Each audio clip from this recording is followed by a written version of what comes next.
Hey everyone, in this video, we'll be going through alignment cues for some common standing postures. We'll start with Warrior Two. In Warrior Two, you want yourself or your students to step out about 3.5 to 4 feet. Check that the back edge of the back foot is lined up with the edge of the mat and that the toes are facing towards the front of the mat. As you inhale, reaching arms up, check that this back arm stays in line with the front arm so it's not coming forward. And exhaling, coming down into this Warrior Two. You want to check that the knee's not coming in front of the ankle, but it's staying directly over the ankle. And if you look down, you should just be able to see your big toe and maybe your second toe on the inside of this knee. So really check. A lot of your students will tend to drop that knee in. Just give them that cue to bringing the knee back and reaching the arms up, lifting up through the heart. And then slightly dropping the tailbone down. You can have your students stay here for a couple breaths. Our next posture is triangle. So begin by, again, having the feet about 3 to 4 feet apart, but this time turning the back foot in slightly, shifting the hip away from you, arms come out and reaching towards that direction that you want to slide the hand down. Your students or yourself can start with your hand on your thigh, on your shin, or on a block behind your ankle. Just want to make sure that the shoulders stay stacked, one on top of the other. If you notice yourself or your students starting to drop the chest down, just have them bring their hand up a bit further so that they can keep that openness, keep that stretch through the side body. Giving them the cues of pressing back through the back heel, through the back of the foot, and reaching up through their fingers, creating that straight line, keeping the chest open towards the space in front of them, and then reaching the crown, the top of the head, forward. So they're lengthening through the neck. They can look forward or look up towards that top hand. And staying here for a couple breaths. When they're ready to come out of it, have your students put a slight bend in that front knee and slowly come up. They'll allow their legs to do most of the work rather than the back. For our next posture, we'll be doing pyramid pose. So for pyramid, you want your feet a little bit closer. So about maybe 2 feet apart. And this time both feet are facing mostly forward. The front foot is completely forward. The back foot is just slightly turned out and you're lined up heel to heel. That can be a little tricky for some people for their balance. So you can always give your students the option to spread their feet out a bit wider. Bringing your feet back heel to heel and bringing the elbows back, lifting up through the heart, inhaling, looking up.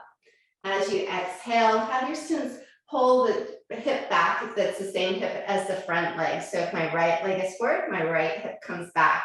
That'll help keep the hips square and coming down halfway until their torso is parallel to the floor. They can place their hands on blocks at this point or come down a little bit further, placing their hands on the floor, but continue to pull the right hip back if the right foot is forward so that you create a more balanced stretch in the back of that front leg. And having your students stay in this position for a few breaths, keeping the neck nice and long. When you're ready to come out of this, have your students bend their knees slightly and slowly press the hips back as they come up. So again, bending the knees slightly to use more of the work in the legs rather than putting all that work in the back. Okay, our next standing posture is downward facing dog, but we'll start this from extended child's pose. So starting in extended child's pose with your hands out in front of you, fingers spread wide, thumbs pointing towards each other.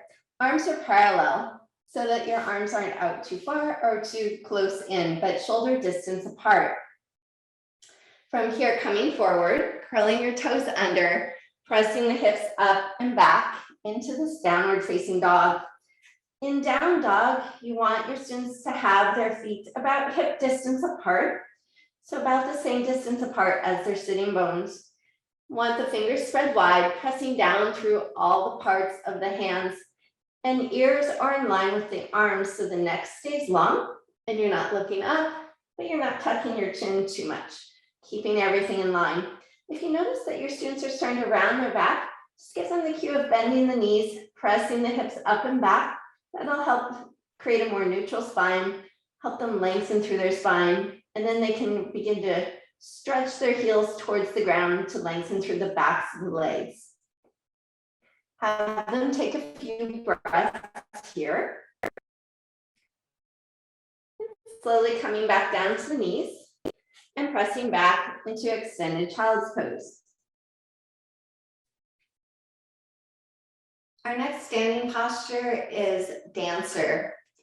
When we practice dancer or when we teach dancer, often we tend to just lean forward and kind of maintain a straight spine. We want to bring a little more extension into the spine in this posture.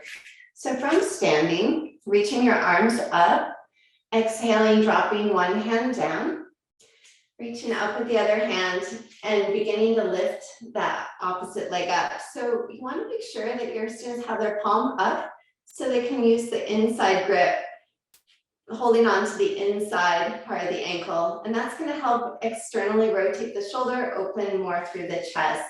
Your students can stay right here, or from here, begin to kick that foot strongly into the hand, keeping your hips square towards that space in front of you. And as they kick and lift that foot up a little bit more, going to create more extension in the spine. And there's just a slight leaning forward as they keep lifting that back foot up. And then when they're ready, coming back down. So again, just making sure that your students aren't just tipping forward and that they aren't tipping to the side, but that they're facing straight on, using the inside grip if they can to draw the shoulder back, lifting up to that top hand, drawing the shoulder back of the hand that's holding their foot, and then really kicking their foot into that hand as they lift their arm and their leg up, creating more extension in the spine. And when they're ready, coming back down, walking it out, and doing the other side. Our next standing posture is tree pose. In tree pose, there's a tendency for your students to kind of shift their hip to the side, create a little bit of an imbalance. So we just want to make sure in tree pose that we give students the cue to really press down to that standing leg, lift up through the hips so that they're keeping the hips in a more even position. So if I'm starting with my right leg and bringing my left foot either to the ankle, drawing the knee back, keeping the hips open, to the calf, to the thigh, or crossing that foot over the thigh and coming into tree pose, giving them the cue of pressing down to that standing leg, evening the hips out, lifting up through the heart, and then slightly tucking the tailbone under to maintain a more neutral spine. So there's not too much arch in the low back. If they are crossing the foot over, keeping that foot flexed to create a little more tension there, to create a little more stability. Hands at the heart, or bringing arms out to open more through the chest. And having your students stay here for a few breaths, maybe focusing on their drishti point, on that point in front of them that doesn't move. And then when they're ready, slowly give a slight bend in the knee, sliding the leg back down and walking it up.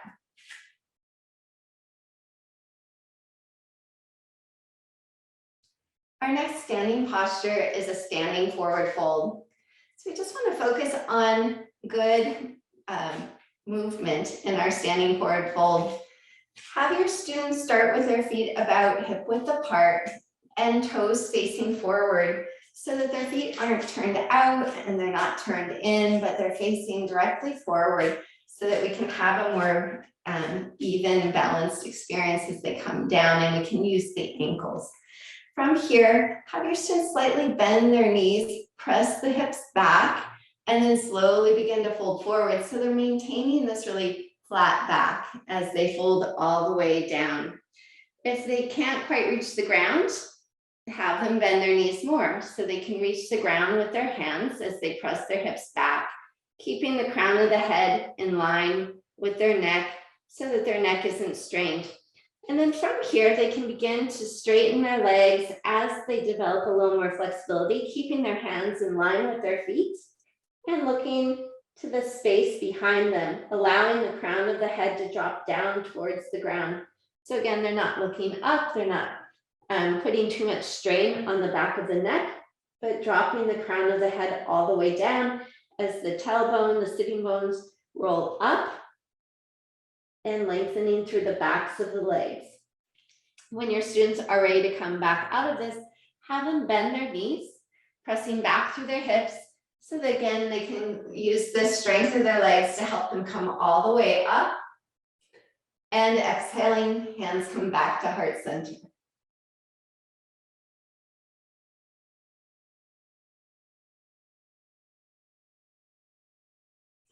Those are a few of the standing postures, just a few examples of some cues that you may want to give your students when you're teaching some common standing postures. Thanks.